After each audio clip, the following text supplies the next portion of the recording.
आज इस रोजगार मेले के उपलक्ष्य में हम सब के बीच उपस्थित माननीय मुख्य अतिथि भारत सरकार में कृषि एवं किसान कल्याण से संबंधित माननीय मंत्री आदरणीय मेरे बड़े भाई श्रीमान कैलाश चौधरी जी और उपस्थित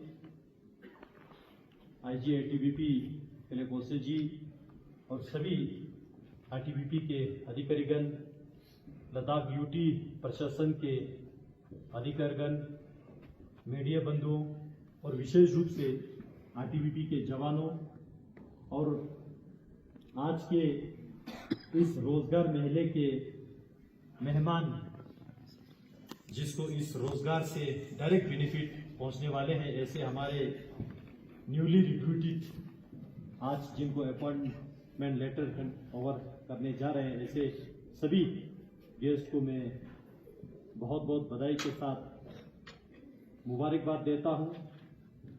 माननीय प्रधानमंत्री श्री नरेंद्र मोदी जी के अगुवाई में आज देश भर में ये रोजगार मेला लगभग 46 स्थानों में चल रहा है और सब वर्चुअली एड्रेस भी होगा।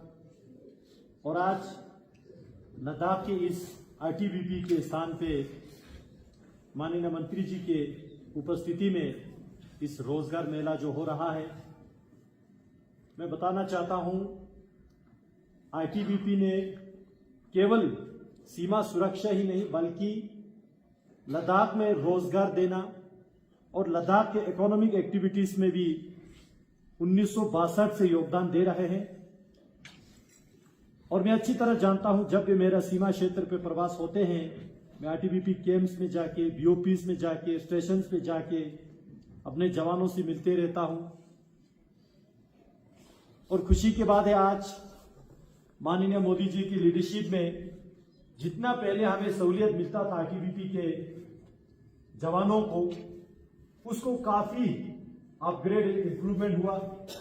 हमारे काफी बीओपीज पे लगभग 36 बीओपीज एंड स्टेशन से इन बीओपीज पे सड़क निर्माण करना हो या रूम हीटिंग देना हो या एकोमोडेशन अच्छा बनाना हो या वहां पे टेलीकम्युनिकेशन से भी जोड़ना हो, वो सारे जो है कार्य प्रगति पे है। लद्दाख माननीय प्रधानमंत्री जी ने 2019 में इसको यूटी का दर्जा दिया, जो कि हमारा बहुत पुराना देरीना मांग था। 1947-48 से लेके लद्दाख वालों ने मांग की कि हमको अलग से प्रशासन चाहिए बना। तब से लेकर लद्दाख का विकास जो है, यहाँ के हर एक आईटीबीपी के नौजवान इस बात से एग्री करेंगे कि पिछले 4 साल में लद्दाख में कितना प्रगति हुआ। केवल फिजिकल इंफ्रास्ट्रक्चर ही नहीं बल्कि रोजगार में मैं आपको, क्योंकि आज रोजगार मेला है तो मैं थोड़ा जिक्र करना चाहूंगा। हमने यूटी सिविल एडमिनिस्ट्रेशन में जितने भी पोस्ट थे, यूटी नया बनने के बाद हमको थोड़ा रिक्रूटमेंट रूल बनाने में टाइम लगा, रिक्रूटमेंट बोर्ड बनाने में थोड़ा टाइम लगा, किस एजेंसी को देंगे वो थोड़ा सोचने में, विचार करने में, फाइल अप्रूव होने में थोड़ा टाइम लगा।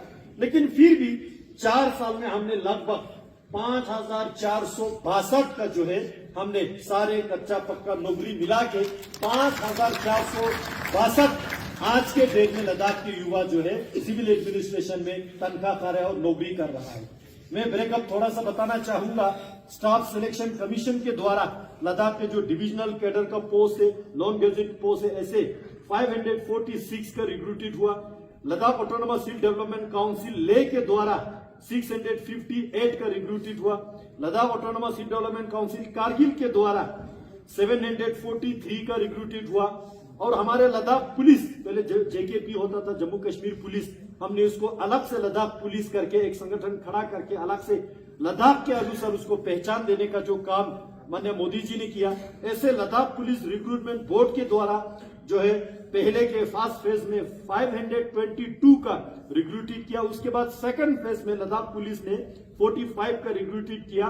तो कुल मिला के हमारे पार्ट 1 में 2424 जो है कंप्लीट हमारा प्रोसीजर होके आज नौकरी पे लग चुका है। अगर मैं इस बात को तुलना करूं,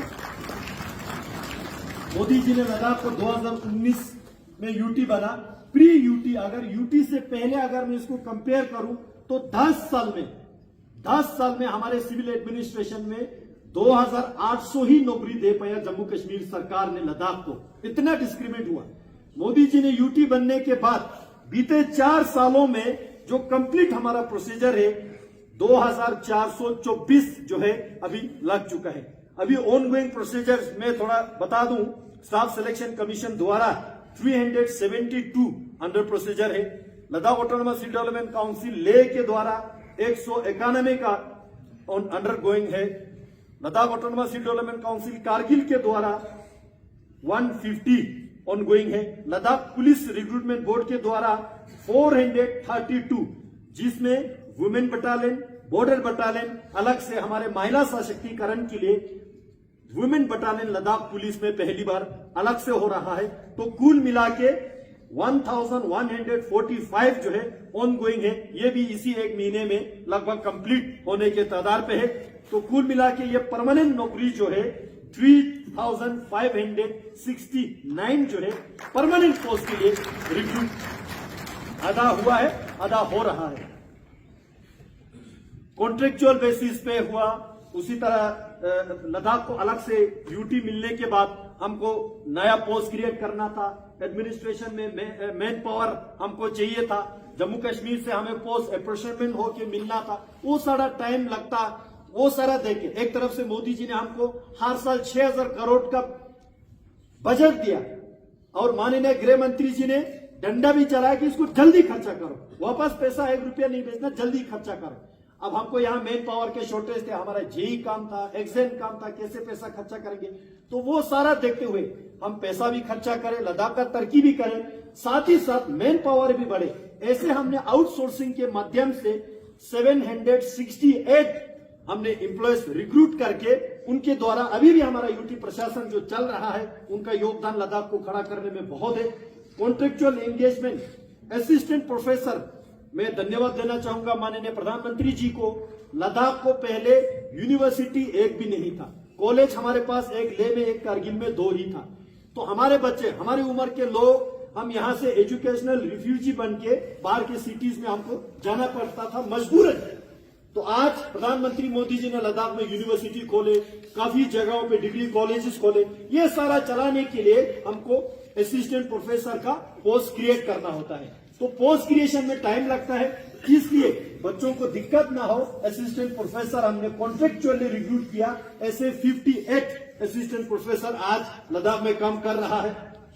उसी तरह अलग अलग central sponsor scheme, national health mission में 675, समग्र शिक्षा अभियान के माध्यम से 314, मिशन वत्सलय में 33, इंटीग्रेटेड चाइल्ड डेवलपमेंट स्कीम में 36, मिशन शक्ति में 9, कुल मिला के यही सरकारी स्कीमों में जो है 1067, यानी कि आउटसोर्सिंग, कॉन्ट्रेक्चुअल एंगेजमेंट, सरकारी स्कीम्स, ये सारा मिला के 1893 जो है अभी कॉन्ट्रेक्चुअल पे जो काम कर रहा है। माने ये सारा मिला के मैंने पहले जो आंकड़ा दिया था 5462 जो है हमने रोजगार दे के यूटी प्रशासन में, सिविल एडमिनिस्ट्रेशन से मैं बात कर रहा हूं, इतना रोजगार जो है बीते इसी 4 साल में जो है पोस्ट यूटी में हुआ है। इसके अलावा मैं आईटीबीपी को धन्यवाद देना चाहूंगा। स्पेशल रिक्रूटमेंट ड्राइव चलाया आईटीबीपी ने लद्दाख में महज 125 पोस्ट के लिए, जिसमें से जो है एसटी के लिए बहुत कम रिजर्व थे, लेकिन फिर भी यहाँ के युवाओं ने जो है उसमें भाग लेके आईटीबीपी ने काफी मदद करके जो है अभी जो आंकड़ा बताया था लगभग 55 का जो है आज यहाँ पे अपॉइंटमेंट लेटर देंगे। उसके अलावा जो जब पोस्ट बचता है हमने अलग से माननीय गृह मंत्री जी को चिट्ठी लिखा, जो पोस्ट बचता है उसको एसटी रिजर्वेशन में कन्वर्ट करके यहाँ पे दोबारा रिक्रूटमेंट ड्राइव चले। मुझे पता है उसका फाइल भी ऊपर जा चुके हैं। आने वाले दिनों में, महीनों में हम उम्मीद करेंगे माननीय गृह मंत्री जी की ओर से अप्रूवल आके वो भी यहाँ पे रिक्रूट होंगे। मैं बताना चाहता हूँ उसी तरह जो है एसएसबी के माध्यम से लद्दाख में जब पीक कोविड की सीजन था 250, मुझे याद है 250 रिक्रूटमेंट अलग से यहाँ पे ड्राइव चला है। और वो 250 का आंकड़ा मुझे इसलिए याद है, कोविड का पीक सीजन था, लॉकडाउन था, लेकिन हमारे जो रिक्रूटेड 250 को जो है इंजेक्शन लगा के उनको वैक्सीन लगा के अलग से भेजना था, तो हमने यहाँ हेड डायरेक्टर से संपर्क करके सबको पहले जोन में जो है वैक्सीन लगा के भेजा। तो वो 250 में से बाद में रिक्रूट होने के बाद उसमें कुछ लोग आईटीबीपी में दिया, कुछ लोग सीआईएसएफ में दिया, कुछ लोग बीएसएफ में दिया। तो मैंने ये सीएपीएफ में ही 250 अलग से उससे पहले रिक्रूट हो चुके हैं।